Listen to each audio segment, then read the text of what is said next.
அனைவருக்கும் வணக்கம். Gold medals இந்திய கைஷ் பிரசுத்தி கற்க கசடர நிகழ்ச்சிக்கு தங்களை வரவேற்பதில் பெருமகிழ்ச்சி அடைகின்றேன். सबको सादर प्रणाम. गोल्ड मेडल्स हिंदी गाइड्स प्रस्तुति कर्क कसडर कार्यक्रम पर आप सबका हार्दिक स्वागत है. आज का कार्यक्रम है. आज के कवि हैं गोस्वामी तुलसीदास, जो राम भक्ति शाखा के प्रधान कवि हैं और हिंदी में रामायण के रचयिता हैं. उस रामायण का नाम है रामचरितमानस.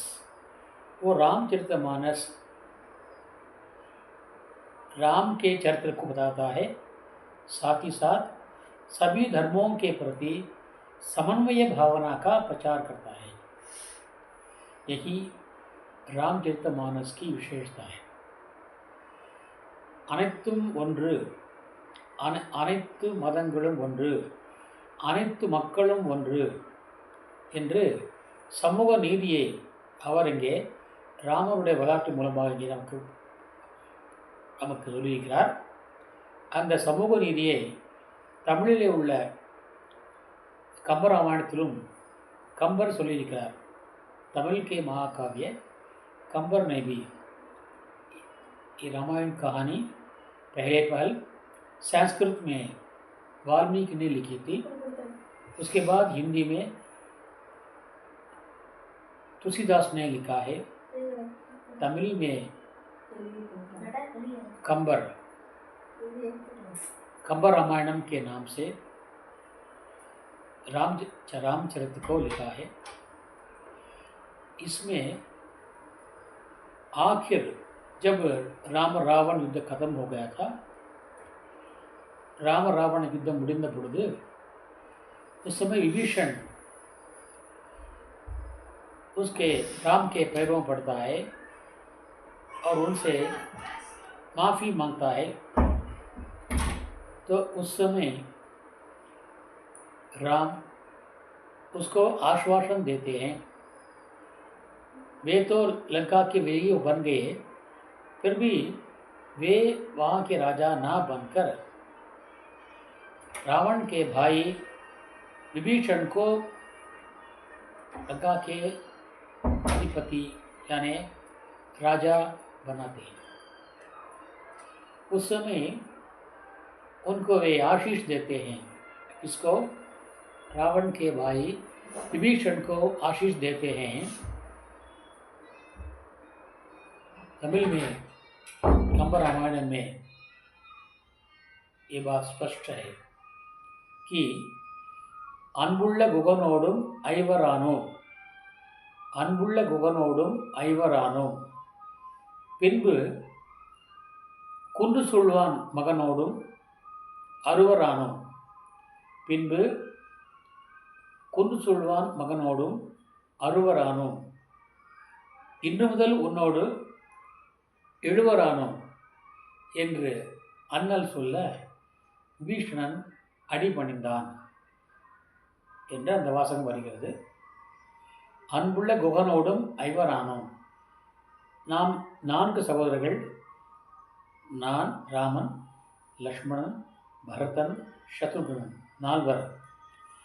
எனக்கு கங்கையை வனவாசத்தின் பொழுது கங்கையை கடக்க உதவி செய்த வேடகுல தலைவன் குகன், அவன் தான் ஜாதிக்காரனாக இருந்தாலும் கூட நான் அவனை தம்பியாக ஏற்றுக்கொண்டேன். ஆகவே அன்புள்ள குகனோடும் ஐவரானோம், பின்பு குன்று சொல்வான் மகனோடும் அறுவரானோம். குன்று சொல்வான் மகன் என்றால் கிஷ்கிந்தையிலே வாழ்ந்த சுக்ரீவன். சுக்ரீவனை அவர் தம்பியாக ஏற்றுக்கொண்டார். சுக்ரீவன் என்ன இனமென்றால் அவன் குரங்கினம். குரங்கினத்தை தன்னுடைய குலத்தனுடைய தம்பியாக ஏற்றுக்கொண்டார் ராமன். அடுத்தபடியாக நீ விபீஷணன், நீ அசுரகுலத்திலே பிறந்தவன். ஆகவே உன்னை இருந்தாலும் நான் உன்னையும் நான் என்னுடைய சகோதராக ஏற்றுக்கொள்கிறேன் என்று அன்புள்ள குகனோடும் ஐவரானோம், பின்பு குன்று சொல்வான் மகனோடும் அறுவரானோம், இன்று முதல் உன்னோடும் எழுவரானோம் என்று அண்ணல் சொல்ல விபீஷணன் அடிபணிந்தான் என்று முடிப்பார் கம்பர். அப்படி ये रामचरितमानस जो है ये धार्मिक समन्वय भावना का प्रतीक है। समाज में प्रचलित जातिगत भेदभावों का उन्मूलन करने वाली है। इसलिए रामायण का नाम उन्होंने रखा रामचरित मानस। मानस का मतलब है मन।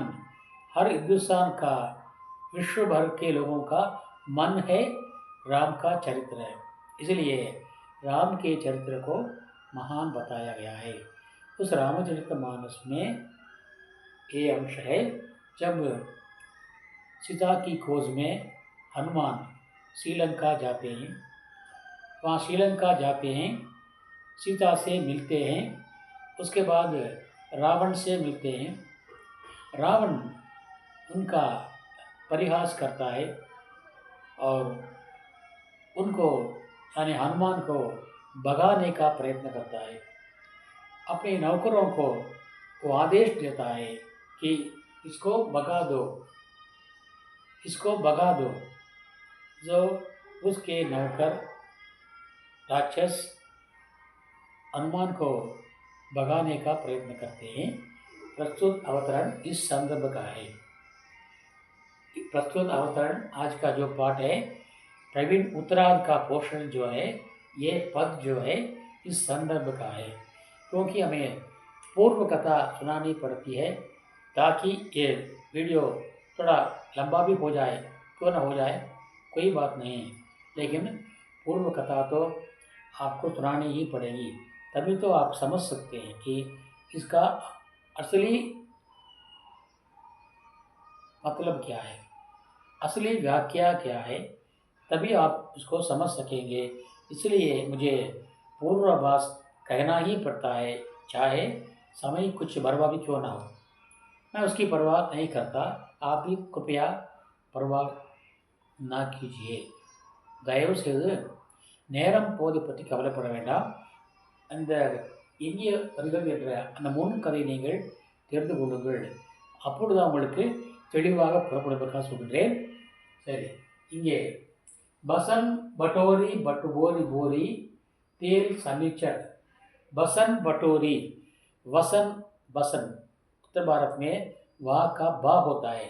ज्योति वसु है, ज्योति वसु कहते हैं, वासुदेव नहीं वासुदेव कहेंगे ना। उत्तर भारत में वाह का बा हो जाता है। वसन बटोरी बटोरी, वसन बटोरी वसन का मतलब वस्त्र है। कपड़ों को इकट्ठा करके उसके नौकर, रावण के नौकर कपड़ों को इकट्ठा करते हैं, कपड़ों को जमा करते हैं। बसन बटोरी बोरी बोरी तेल, तेल में बोरी बोरी, उसको तेल में डुबो डुबो कर, அதை வந்து எண்ணெயிலே நனைத்து நனைத்து, போரி போரி என்றால் டுபோ டுபோக்கர், எண்ணெயிலே முக்கி எடுத்து तमीचर राक्षस, राक्षस रावण के नौकर, यहाँ तमीचर का मतलब है राक्षस। बसन बटोरी बोरी बोरी तेल समीचर, राक्षस लोग कपड़ों को जमा करते हैं, उसे तेल में डुबोते हैं, भिगोते हैं, और कोरी कोरी दाई आई, गली गली उसको लेके जाते हैं। किसको? हनुमान को। हनुमान को कोरी कोरी दाई आती, दाई आई ले गए।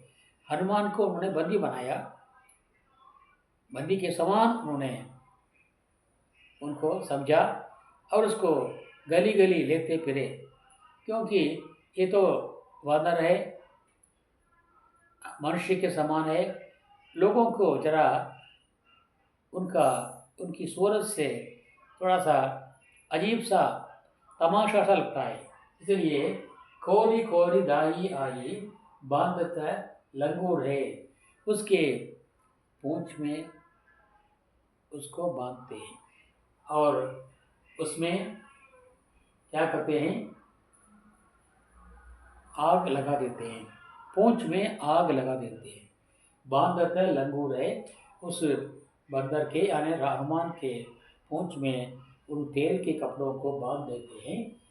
तैसो कपि डरात डीली गात कह, लेकिन कपि मतलब हनुमान, अंकी बंदर, वो हनुमान उसको डराते हैं, हनुमान को भी डराते हैं, हनुमान भी उसको डराते हैं। और ढीली गात कह के, अपने शरीर को ढीला करके, गात मैंने शरीर, अपने शरीर को ढीला कह के भी कर करके, अपने शरीर को ढीला कर करके लात की आगा सही, वे लोग उस हनुमान को लात मारते हैं। லாத் மதனக இட்டு உதைக்கிறார்கள். தன்னுடைய உடம்பை அவர் லகுவாக லூஸாக விட்டுக் கொடுக்கிறார் என்றால் அவர்கள் ஈஸியாக தன்னை அழிச்சுவதற்காக. அப்பொழுது அவர்கள் இட்டு உதைக்கிறார்கள். லாத் கே ஆகாத் சஹே, அவர்கள் அவரை எட்டி உதைக்கிறார்கள். அந்த வலியை அவர் பொறுத்து கொள்கிறார். லாத் மானே எட்டி உதைப்பது, லாத் மார்னா எட்டி உதைக்கிறார்கள் அந்த அரக்கர்கள் அசுரர்கள். அந்த வலியை ஆகாத்துடன் சோற்று வலியை காயத்தை சஹை ஹனுமான்ஜி சகலேத்தே, அதை பொறுத்து கொள்கிறார், சகித்துக் கொள்கிறார். சஹை ஜீமை கஹே, தன் மதுக்குள்ளே சொல்கிறார், ஒரு கோமரில் அவர் அப்புறம் மன்மையும் ககலேத்தே, தன் மதுக்குள்ளே அவர் சொல்லிக் கொள்கிறார். குரூர் ஹே, தே ஆர் குரூயல் ஃபெலோஸ், இதெல்லாம் அதாவது வஞ்சக உள்ளம் படைத்தவர்கள், கயவர்கள். குரூர் ஹை அதான் கொடூரமானவர்கள். நான் ஒரு வாதரம் என்பதை அறிந்தும் என்னை இவர்கள் துன்புறுத்துகிறார்களே, இவர்கள்லாம் கொடியவர்கள் என்று அவர் சொல்கிறார். பலாத் கே ஆகாஸ் சஹே ஜீமை கஹே கிரிமை கஹத்தே குரூர் ஹே, இவர்கள்லாம் குரூயல் ஃபெலோஸ், அதாவது கொடுமைக்காரர்கள். பால கில்காலி கைக்கை தாரி தேதே காரியத்தை, பின்னாலே நிறைய பிள்ளைகள் சேர்ந்து கொள்கிறார்கள். बालक किलकारी के हंसते हंसते, जोर जोर से हंसते हैं. किलकारी भरना, जोर जोर से हंसना, பலமாக சிரிக்கிறார்கள்.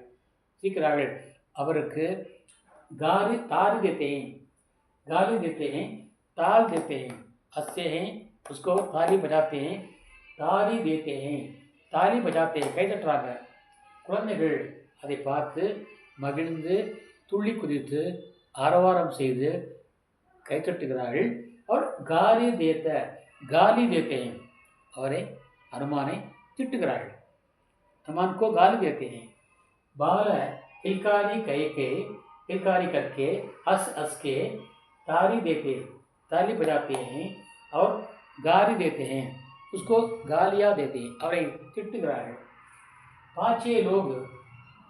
பாச்சே லாகே, அவருக்கு பின்னாலே ஒரு குரூப் ஓடுகிறது.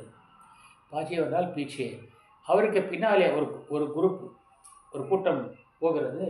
एक भीड़ जाती है, वो बजाते हैं. क्या क्या बजाते हैं? 3 प्रकार के वाद्य यंत्र बजाते हैं. एक तो निशान बजाता है, दूसरा ढोल बजाता है, तीसरा तूर बजाता है. निशान एक प्रकार का वाद्य है, ஒரு வகையான இசைக்கருவி, அதை வாசிக்கிறார்கள். டோல் முரசு அடிக்கிறார்கள், அதை வாசிக்கிறார்கள். தூர் பிபியை ஊதுவோம் அல்லவா, அதையும் அவர்கள் வாசிக்கிறார்கள். 3 வகையான இசைக்கருவிகளை, வாத்திய கருவிகளை வாசித்து கொண்டே அடுத்து கொண்டே பின்னாலேயே போகிறார்கள். ஒரு பகுதி அவர்கள் பின்னாலேயே போகிறது. பால்தி படல்லாகி, அவர்கள் அந்த வாலிலே தீ வைத்து விட்டார்கள். தீ வைத்த பொழுது அந்த தீ ஹனுமானுடைய உடம்பை சுட ஆரம்பித்தது. அவர் என்ன செய்கிறார்? தன்னுடைய வாளை நீட்டிக் கொள்கிறார், வாளை நீட்ட ஆரம்பிக்கிறார். இதற்கு முன்பாக நான் ஒன்று சொல்ல வேண்டும்.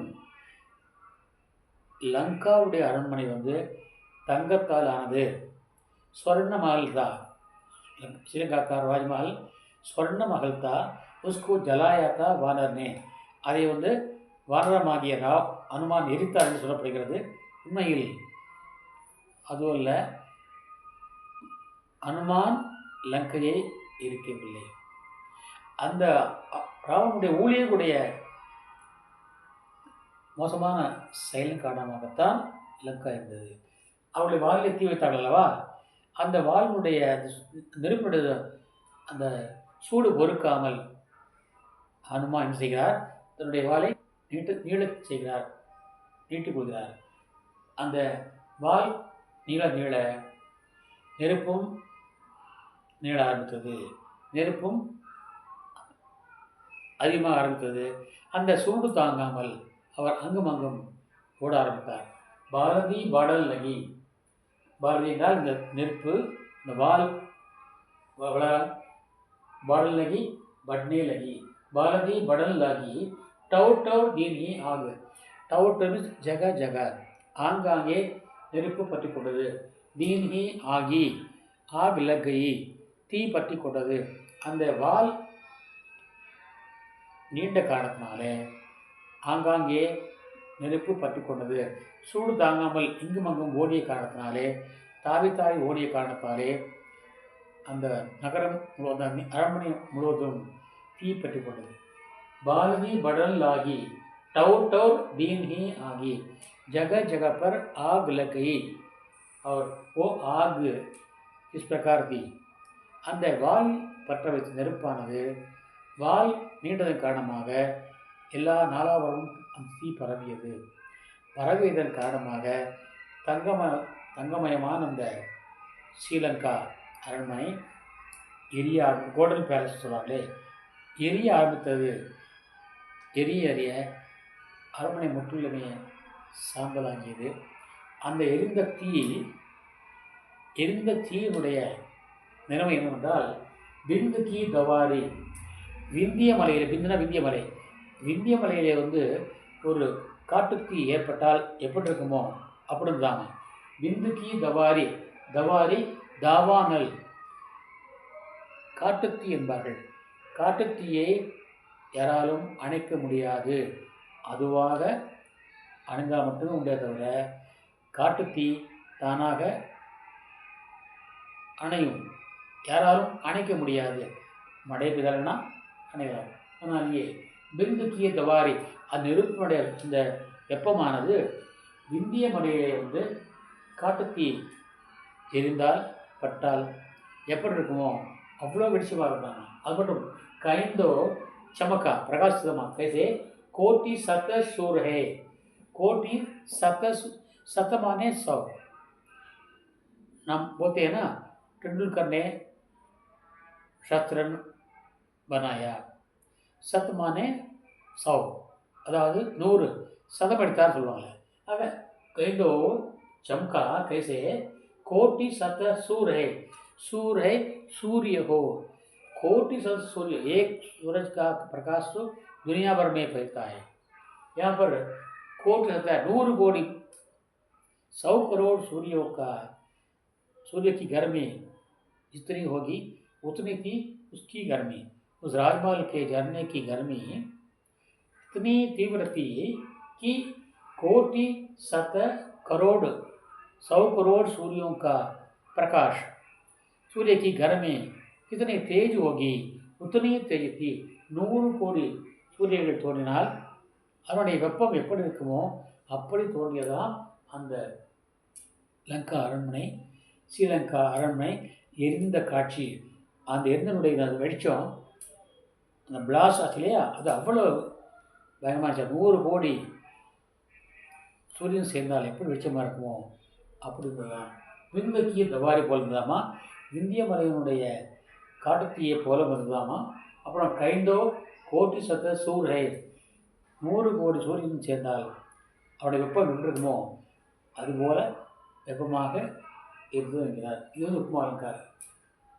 ஆக இந்த நிகழ்ச்சி உண்மையில் ஹனுமான் லங்கையை எரிக்கவில்லை, அசுரர்களுடைய அந்த தீய செயல்தான், குரியல் ஆக்டிவிட்டிஸ் தான் லங்காவை எரித்தது என்ற கருத்தை இங்கே நமக்கு அவர் பதிவு வைத்திருக்கிறார் गोस्वामी तुलसीदास सर. तुलसीदास ने ये बताया है कि हनुमान ने लंका को न जलाई थी, उसकी करतूतों ने, असुरों की करतूतों ने अलंकार को जलाए। देखिए, बसन बटोरी बोरी बोरी तेल तमिचर। तमिचर राक्षस, कपड़े को तेल में डुबो डुबो कर कोरी कोरी धाई आई, जगह जगह गली गली उसको हनुमान को दौड़ाते फिरते हैं। कोरी कोरी गली गली, दाई आई ना, वो उसको चलाते हैं और दौड़ाते हैं। बांधते लंगूर है, उसके पूंछ में उस कपड़ों को बांध देते हैं। और तैसो कपी डरात है, टीवी गात कहते हैं। वो हनुमान उसको उन लोगों को डराते हैं, अपने शरीर को ढीला करते हैं। ये उनको बड़ा बड़ा शरीर ना, लेकिन वो ढीला करते हैं, उनसे डरते नहीं हैं। ढीली गात कह के गात कर शरीर कई कई कर करके लात के आगाज सहे। वे लोग हनुमान पर लात मारते हैं, उसको चोट लगती है, उस चोट को भी वो सह लेते हैं। लात के आगाज सहे, जी में कहे, दोबारा उल्टा उस पर वार नहीं करते, हनुमान नहीं करते, लेकिन जी में दिल में कह लेते हैं। ये लोग क्या है, क्रूर हैं, क्रूएल फेलोस, ये लोग क्रूर हैं। बाल किलकारी कह के उसके पीछे बच्चे भी जमा हुए, वे भी ताली बजा कर हंसते हैं। किलकारी के हंसते हंसते ताली दे दे, ताली बजाते हैं और गाली देते हैं, हनुमान को गाली देते हैं। पांचे लागे बाजत निशान डोल तुर है, सब उसके पीछे पीछे जाते हैं और निशान बाबा से ही ढोल बजाते हैं और थूरिये बजाते हैं। इस प्रकार वाद्य यंत्रों से बजा करके उसका मजाक करते हुए आगे बढ़ते हैं, उसको ले जाते हैं। पाछे लागे पीछे जाते हैं, बाजत निशान ढोल तुर है, बजाते हुए निशान बजाते हुए, ढोल बजाते हुए, थूरी बजाते हुए उस हनुमान के पीछे पीछे जा रहे हैं। बारदी बढ़ने लगी, पूंछ में जो लगी आग, वो आग के गर्मी से, आग की गर्मी से वो पूंछ बढ़ने लगा, पूंछ के बढ़ने से आग भी बढ़ने लगा। बालदी बढ़ने लगी, टौर टौर तेमी आगी, तो यहाँ वहाँ उस आग को ना सहते हुए वे यहाँ वहाँ कूद पड़ते हैं हनुमान जी। उस समय जगह जगह पर जहाँ जहाँ वे गए वहाँ आग लग गई, टौर टौर दीन ही आगी, जगह जगह पर आग लग गई थी। वो आग ऐसी थी, विंध की दवारी, जैसे विंध्य पर्वत में दावानल का प्रकोप हो और 7 करोड़ सूर्य की लालिमा या प्रकाश या गर्मी कितना तेज हो, उस प्रकार वो चमक रहा था, कहीं दो चमक रहा था। इस प्रकार विंध की दवारी के समान, विंध्य पहाड़ के दावानल के समान और 100 करोड़ सूर्य के प्रकाश के समान, 100 करोड़ सूर्य की गर्मी के समान वो चमक रहा था, वो गर्मी दे रहा था। इस प्रकार उस स्थिति का वर्णन करते हैं गोस्वामी तुलसीदास जी। इसमें वो उस भयानक दृश्य का वर्णन है। इसमें अलंकार है दीपसा, यहाँ पर कोरी कोरी बोरी बोरी, इसमें दीपसा अलंकार है। और बो में, खो में, कई में अनुप्रास है। और रस संदेह अलंकार है। ये तो क्या है, कौन है, क्यों करते हैं, इसमें भी संदेह अलंकार भी है। और रस में जो ये विंध की दवारी और कोटि सत्य सूर है कैंदो, इसमें क्या है, संदेह भी है और भयानक रस है। और बच्चे जो हंसते हैं जाते हैं, उछल पड़ कूद करते हैं, उसमें हास्य रस है। इस प्रकार यहाँ भयानक और हास्य रस का मिलन है। इस प्रकार हम जो भी भावार्थ हम लिखेंगे, उसमें जो भी हम कविताएँ पद्य पढ़ते हैं, तो उसमें जो रस का जो अलंकार है, जो छंद है, यहाँ पर छंद का कोई निर्देश नहीं है, इसलिए मैंने उसको मैंने आपको नहीं बताया। इसलिए उसको आप ढूंढते रहिए। उषार प्रवीण उत्तरार्ध वाले, अवसार उत्तरार्ध वाले जो भी विद्यार्थी इसको पढ़ते हैं, हर कविता में जो जो अलंकार हैं, जो जो छंद हैं, जो जो रस हैं, उसका चयन करते रहिए, उसको ध्यान में रखते रहिए, तो अपने आप उसके बारे में समझ सकेंगे। अब ये नहीं कहेंगे कि रस छंद अलंकार जो है हमारे लिए बड़ी कठिन, लोहे के चने चबाना कहते हैं ना, इस प्रकार कठिन बात है, लेकिन ऐसी बात नहीं है। हम थोड़ी थोड़ी थोड़ा थोड़ा प्रयत्न करके, थोड़ा सा ध्यान देखने देने से हमें अपने आप मालूम हो जाएगा। अब उसका आदत डालिए, जो भी पद्य आप पढ़ते हैं या सुनते हैं उसमें से आप निकालिए। यहाँ पर कोश अलंकार, यहाँ पर बिंद की द्वारे, इसमें उमा अलंकार है। बिंद के द्वारे कैसो कोटि सप्त सूर है, इसमें उमा अलंकार है। और इस प्रकार आप उमा को, अलंकार को और छंद को या रस को आप ढूंढ निकालिए और अपने ज्ञान की वृद्धि कर लें। यही मेरी आपसे सविनय प्रार्थना है, ताकि आप अच्छे विद्वान बने और हिंदी में प्रवीण बने। यही मेरी अभिलाषा है, आशा है कि आपको मेरी ये जो क्लास जो है, मेरी कक्षा जो है पसंद आ गई होगी। आप लाइक कीजिए और सब्सक्राइब कीजिए और अपने दोस्तों में बांटिए। நீங்கள் இதை உங்களுக்கு பிடித்திருந்தால் லைக் செய்யுங்கள், லைக் என்று போடுங்கள். அது பிறகு சப்ஸ்கிரைब செய்யுங்கள், நண்பர்களுக்கும் பகிருங்கள். அது மட்டுமன்றி कमेंट्सले கருத்துக்களை போடுங்கள், कमेंट्स में अपना विचार लिखिए, ताकि मैं गलती करूं तो मुझे मालूम हो जाए कि ये मेरी गलती है, उसको मैं सुधार लूँगा। क्योंकि कोई भी आदमी ठीक नहीं है, गलती करना मनुष्य का स्वभाव है। इसलिए जो भी अच्छाई हो, जो भी बुराई हो, उसके बारे में कमेंट्स में आप डालिएगा और इससे मुझे प्रेरणा मिलेगी और बूस्ट मिलेगा। इसके साथ मैं अपना आज का ये एपिसोड ख़त्म करना चाहता हूँ। कल एक तुलसीदास के एक नए पद्य के साथ आपसे मिलूँगा। तब तक के लिए आपसे विदा लेने वाला आपका सेवक आर सुंदरराजन। நாளை ஒரு புதிய தலைப்போடு, இது போன்ற கோசாமி துளசிதாசனுடைய தலைப்போடு தங்களை சந்திக்க விளைகின்றேன். அதுவரைக்கும் நன்றி கூறி விடைபெறுவது தங்களின் ஆர் सुंदरराजन, आपका सेवक आर सुंदरराजन। धन्यवाद, धन्यवाद, धन्यवाद। नंरी, नंरी। जय हिंद।